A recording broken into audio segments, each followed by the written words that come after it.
Bismillah Afantat. Keren panggilannya, Afantat. Mohon solusi agar bisa istiqomah sebelum terlambat. Karena fitnah dunia, sulitnya usaha, nyari maisha, sulitnya nyari bini.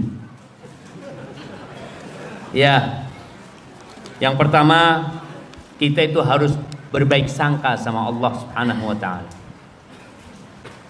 Engkau harus tahu bahwasanya Allah itu Ar-Rahman Ar-Rahim. Allah itu Al-Hakim.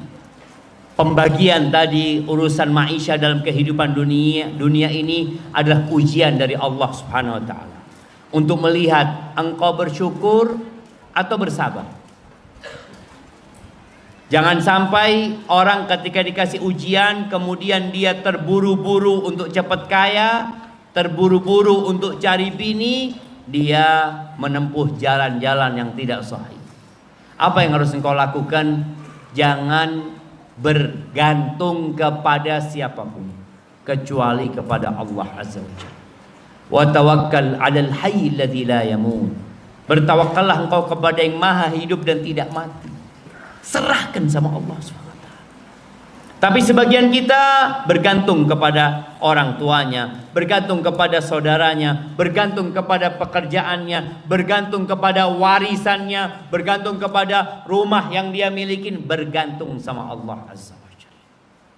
Jadi benar-benar berlepas diri, yakin bahwa kalau seluruh penduduk Madiun bersatu padu untuk kasih pekerjaan kepada dia, nggak akan bisa. Masa tidak bisa Ustaz? Tidak bisa. Walaupun umpamanya bapak wali kota nggak bisa, bapak presiden tidak bisa, Amerika mau siapa saja. Hanya Allah yang bisa memberikan. Itu harus tumbuhkan di hati. Jadi kadang-kala kita itu ngomongnya tawakal, tapi hatinya enggak. Karena tawakal ini bukan amalan lisan. Bergantunglah antum kepada Allah. Ketika ada ketergantungan kepada makhluknya, antum istighfar mohon ampun sama Allah Subhanahu wa ta'ala. Barakallahu fiikum. Ustaz, izin bertanya. Kalau ada orang yang terjatuh dalam kemaksiatan, kemudian tobat, lalu terjatuh dalam maksiat lagi, bagaimana caranya istiqomah agar tidak maksiat lagi? Yang pertama jamaah, ketika antum terjebak dalam dosa, segera bertobat. Jangan ditunda. Karena setan akan membisikkan kepada manusia untuk menunda tobatnya. Nanti aja, gampang tobatnya. Antum sekalian aja tobatnya. Kayak orang mau belanja jamaah ya, di toko itu. Kan kalau belanja, antum mau belanja 10 barang. Masa antum bawa satu, bawa ke kasir ya. Kemudian ambil lagi satu, kan enggak. Nah, setan ini bisikin gitu aja. Antum kan masih punya niat dosa yang lainnya. Udah nunggu aja. Kalau sudah beres semuanya, nggak ada beresnya orang berbuat dosa. Kullu bani Adam khata'. Maka segera antum berbuat dosa hari ini pula antum bertobat. Loh, gimana kalau besok ana dosa lagi? Besok belum tentu antum hidup. Besok belum tentu antum hidup. Yang jelas antum niat untuk tidak mengulangi, antum menyesali dan meninggalkan perbuatan dosa.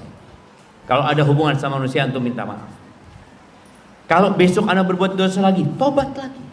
Besoknya berbuat dosa lagi, tobat lagi. Sampai kapan? Sampai mati. Iblis itu jemaah, dia berjanji kepada Allah, la ughwiyannahum ajma'in. Aku benar-benar akan menyesatkan manusia semuanya. Tapi apa kata dia? Ahlaktu bani Adam bil ma'si bil dzunub. Aku binasakan manusia dengan dosa-dosa. Bagaimana dia berbuat dosa? Wa ahlakuni bil istighfar. Tapi manusia menghancurkan aku dengan istighfar. Maka jangan berhenti bertobat. Kemudian perbanyak amal soleh. Hindarin tempat-tempat antum melakukan dosa. Kita ini udah tahu. Kayaknya anak kalau ke sana dosa meneng. Jangan. Ada cerita emak-emak yang makan di restoran. Mereka kumpul lalu mereka ngomong, Yang ngerasani wong bayar. Itu tidak ada yang ngerasani. Ngomong tidak ada. Makan semua. Karena kalau ngomong biasanya ngerasani orang. Juga ada cerita, ada 3 orang yang bakhil nih jamaah, berenang. Mereka ngomong, yang mentas disik naktir. Sampai sekarang tidak mentas. Jadi kadang-kadang kita memang harus maksa diri kita jemaah supaya berhenti berbuat dosa. Maka tadi ketika antum tahu di tempat itu antum berbuat dosa, hindari. Sampai ada seorang istri yang suaminya mengakuin dia berbuat dosa. Naudzubillah, dia berzina. Dan dia ingin bertobat. Istrinya mengatakan, "Mas, kalau engkau mau bertobat, berhenti dari kerjaan itu. Karena engkau kalau tetap di situ, engkau sudah tobat, hawanya itu panas. Di situ banyak godaan. Maka untuk benar-benar bertobat itu kadang-kala perlu hijrah.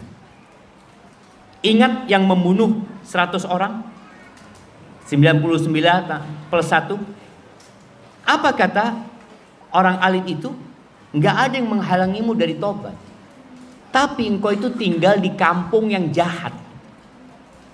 Kalau balik di situ, balik lagi berbuat dosa. Apa nasihatnya? Engkau tinggalkan kampung, berangkatlah ke kampung fulan, di situ banyak orang-orang soleh. Jadi terkadang supaya kita berhenti berbuat dosa itu kita harus pindah lah. Makanya kadang-kala orang tua itu kalau anaknya narkoba ini dan itu biasanya dipindah, dibawa ke kota lain dengan harapan dia nggak ketemu lagi sama sohib-sohibnya itu. Dalam doa, ya Allah, karuniakan kami istri dan anak yang menyejukkan pandangan mata, dan jadikan kami pemimpin bagi orang yang bertakwa. Apa artinya pemimpin bagi orang-orang yang bertakwa? Ya, jadi pemimpin, jadi orang-orang bertakwa. Antum bukan pemimpin orang-orang jahat. Antum bukan hanya bertakwa, tapi menjadi pemimpin, menjadi bintangnya orang-orang yang bertakwa. Kan ada orang yang mintanya itu biasa-biasa aja. Makanya kalau kita lihat ya, ada anak-anak yang sekolah atau kuliah, aduh saat yang penting lulus. Jadi dari awal dia itu doanya yang penting, biasanya tidak lulus. Tapi kalau doa anak mau juara 1, biasanya kalau turun itu ya masih 5 besar. Nah, ini kita minta sama Allah dijadikan pemimpin orang-orang berimamnya. Jadi bukan sekedar bertakwa. Kalaupun turun ya turun dikit lah. Tapi tetap permintaannya yang paling puncak jamaah. Barakallahu fikum. Kita sebagai pengawas di salah satu perusahaan, dan kita ditugaskan untuk memaksimalkan omset perusahaan tersebut. Seringkali saya memikirkan perusahaan tersebut sampai banyak waktu di luar jam kerja. Bahkan saat libur, apakah ini termasuk uhbud dunia? Jazakallah khair. Iya jemaah, jadi orang levelnya semakin tinggi itu kerjaannya semakin sedikit, mikirnya semakin banyak. Bojo udah dipikiri, perusahaan dipikiri. Maka tolong antum silahkan berpikir, tapi ketahuilah manusia itu harus belajar skala prioritas. Mana yang lebih prioritas buat dia? Memikirkan aset dia di akhirat, memikirkan omset dia di akhirat, memikirkan keluarga dan anak-anaknya, atau dia memikirkan perusahaan. Sebagian orang fokus ke perusahaan, lupa dengan kewajiban-kewajiban dia. Artinya kalau antum tidak sampai menelantarkan kewajiban antum, nggak ada masalah. Karena memang antum ditugaskan untuk memikir. Tapi kalau ternyata antum memikir sampai kajiannya nggak datang, istri dan anak terlantar, sampai anak-anak di rumah ngelihat bapaknya di pojokan, "Apa bapak?" Kata ibunya, "Bapak sedang mikir."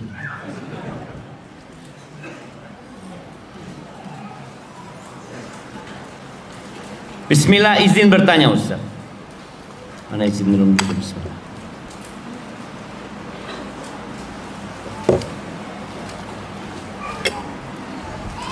Dalam waktu dekat Sebagian dari jamaah di sini akan melaksanakan pipanisasi di Lumajang. Apakah sama pahalanya antara muhsinin yang sedekah dengan nominal yang cukup besar dengan relawan yang sedekah tenaga? Mohon motivasinya Ustaz. Syukran jazakallah khairan. Kira-kira kalau ada orang kaya sodakoh 3 kilo pipa, 3 kilo paralon, apakah masyarakat Lumajang akan mendapatkan air? Nggak bakalan. Kenapa? Nggak ono sing masang. Ada pipa ini nggak akan berguna kecuali ada yang masang. Makanya kalau bicara jamaah, apakah sama? Nanti hitungannya persentase jamaah. Itu yang tadi sodakoh. Umpamanya sodakoh dia 3 kilo paralon. Padahal dia bisa 3.000 kilo jamaah sebenarnya. Berarti cuma berapa persen? Antum dengan waktu, dengan tenaga antum, itu semua ada hitungannya. Maka jangan bingung jamaah. Ada yang mengatakan, males sana, sing oleh pahala, sing paralon. Ana udah dapat pahala, kesel-keseli. Loh enggak. Bener loh, masyarakat tuh nggak akan bisa merasakan air kalau antum nggak berangkat. Jadi antum itu sangat vital sekali keberadaannya. Barakallahu fikum. Maka berangkat ke sana dan selalu berbaik sangka sama Allah. Dulu ada yang tanya ya, di Medina, ana masih ingat. Waktu kita ngaji di Medina, ada syekh ditanya, "Syekh, waktu Ramadan ya, yang dapat pahala memberikan buka orang puasa itu yang mana, Syekh? Apa yang punya duit? Kan ada yang ngasih duit. Kemudian antum yang beli, antum yang angkat, ada yang bagi. Kan antum nggak beli kan, cuma bagiin doang. Ana dapat pahala nggak sih?" Kata Syekh, "Ya Allah, Allah itu Rahman, Rahim, Karim. Allah mau kasih kepada antum itu tanpa hitungan nantinya. Antum jangan perhitungan." Nah kita kan kenal perhitungan jemaah. Kayaknya yang ngasih duit sing oleh dari sana. Berhenti aja, daripada anak bagi-bagi dan dapat pahala. Semua ada hitungannya. Hitungan pada hari kiamat itu pakai apa? Pakai zarrah. Pakai zarrah, pakai sebesar biji sawi jemaah. Semua akan mendapatkan balasan.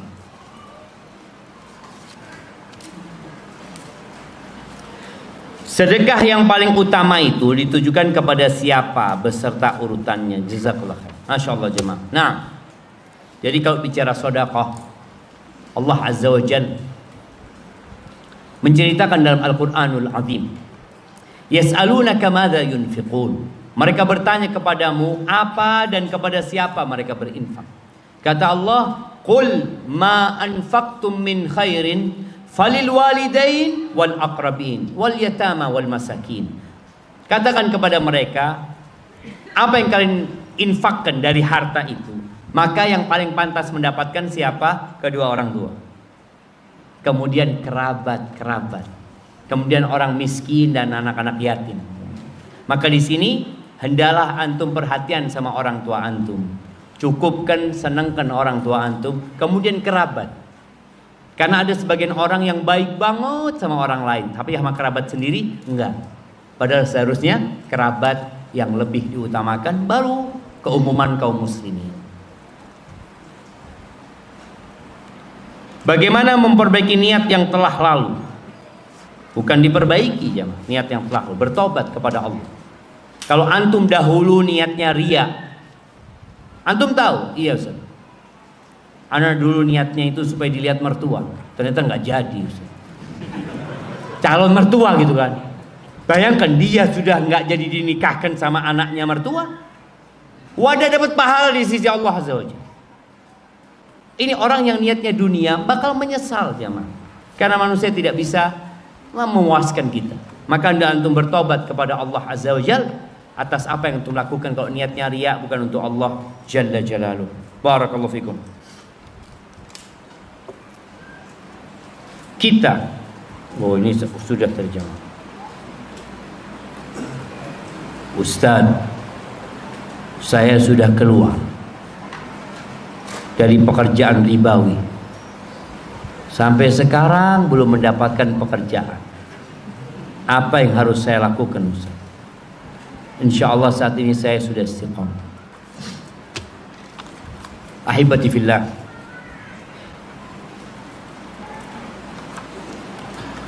ketika para sahabat hijrah, mereka sampai kota Madinah, itu bukan hanya nggak dapat pekerjaan, nggak punya apa-apa, rumah yang nggak punya, kenalan yang nggak punya. Dia datang ke Madinah, sebagian tidur di masjid. Sahabat Nabi, ada 80 kira-kira sahabat Nabi SAW yang tidur di masjid. Masjid Samsul Huda boleh nggak tidur di masjid? Hah? Boleh. Di mana? Oh, di luar boleh, di dalam nggak boleh. Cokoti nyamuk di Joko sama. Iya, artinya tidur di masjid mereka. Kemudian Nabi SAW membuat sebuah sistem. Ini yang kadang-kala kita lupa, yang namanya mu'akhah. Jadi pertama Nabi SAW datang ke kota Madinah, yang dilakukan 3 hal. Yang pertama, bangun masjid. Yang kedua, mu'akhah. Yang ketiga, membuat perjanjian dengan selain kaum muslimin yang ada di kota Madinah. Mu'akhah itu sebuah sistem pempersaudaraan. Orang-orang beriman itu saudara kan? Tapi Nabi bikin mereka yang muhajirin saudara sama yang ansor. Saudara yang di awal Islam saling mewarisi. Karena Nabi tahu SAW ini orang-orang muhajirin gak punya siapa-siapa, kerjaan gak punya, gimana mereka hidup? Rumah gak punya, mau tinggal di mana mereka? Masjid belum jadi. Di awal datang masjid itu bangun kira-kira 1 bulan Nabi SAW bangun masjid. Akhirnya dibawa sama fulan, ini engkau jadi saudaramu, dibawa sama fulan. Sampai akhirnya orang-orang Ansor menawarkan kepada Nabi SAW, ya Rasulullah, gimana kalau harta kami dibagi sama orang-orang muhajirin? Dibagi. Kata Nabi SAW, lah, jangan. Artinya Nabi melihat maslahat. Orang-orang Ansor itu pekerjaannya apa? Petani. Orang-orang muhajirin dagang. Kalau ini orang-orang muhajirin dikasih tanah suruh garap, ya belum tentu tumbuh jamaah. Maka kata Nabi SAW, enggak, tetap itu milik kalian, bas ikutkan mereka dalam hasil. Jadi mereka membantu, mereka dapat hasilnya. Nah, kita nih kalau dapat teman-teman yang baru hijrah, bagaimana sekarang kita menggandeng dia, memberikan kemudahan kepada dia. Di Jakarta, waktu itu anak usulkan kepada teman-teman di Jakarta untuk bikin sesuatu yang membantu teman-teman yang hijrah. Karena banyak teman-teman yang hijrah itu ditinggalkan sama keluarganya. Kalau dia kerja di sebuah perusahaan, mungkin dia besar di perusahaan tersebut, ketika dia berdagang gagal. Karena dia dulu besar disebabkan sistem.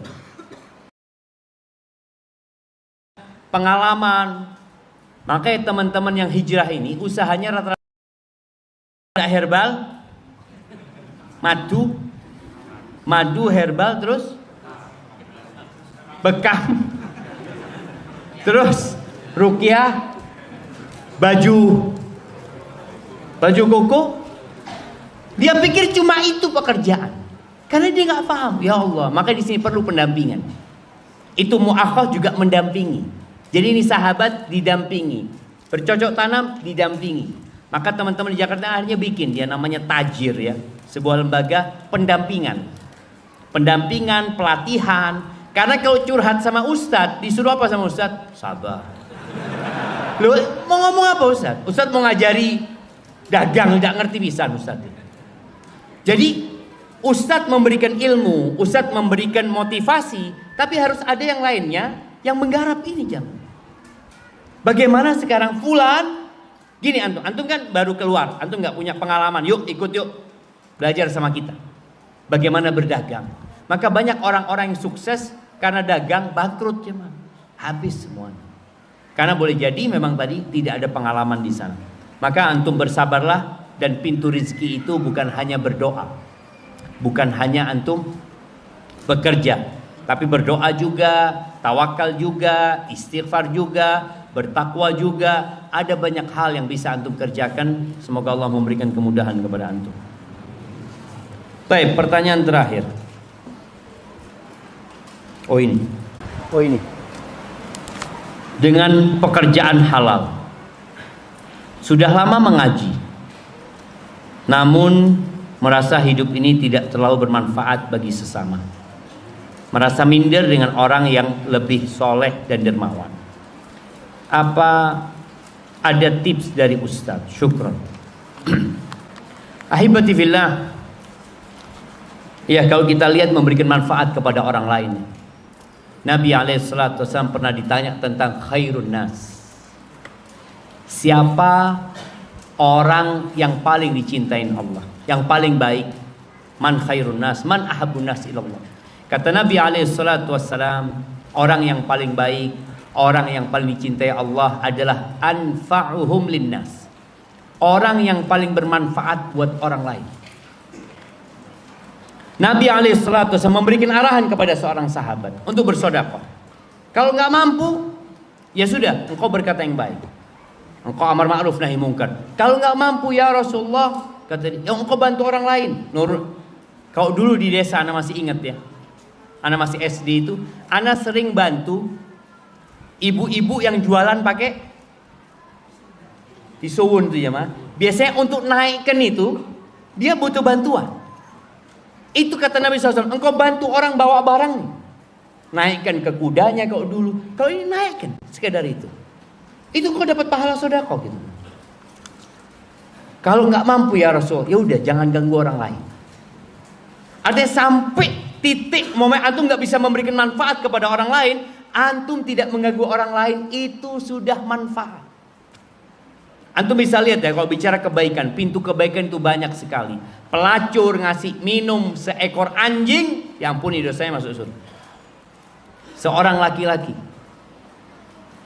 laki-laki yang menyingkirkan dahan di jalan, dimasukkan surga gara-gara dahan. Maka jangan pernah meremehkan, kata Nabi SAW, la tahqiranna minal ma'rufi syai'an. Jangan pernah engkau meremehkan kebaikan sedikit pun, jangan. Maka kalau antum sudah seperti ini, antum kan males, merasa nggak bisa memberikan manfaat kepada orang lain. Antum datang ke masjid, orang-orang masuk masjid, antum sandalnya antum ngadepkan ke mereka. Ini kebaikan. Antum datang ke masjid, antum nggak punya uang, antum datang ke masjid di waktu duha, kamar mandi masjid tempat wuduknya, mungkin nggak ada yang melihat antum, tapi Allah melihat antum memberikan manfaat kepada orang lain. Maka jangan pernah berkecil hati. Ya mungkin ada orang yang merasa amalan itu tidak terlalu mulia. Di Masjid Nabawi,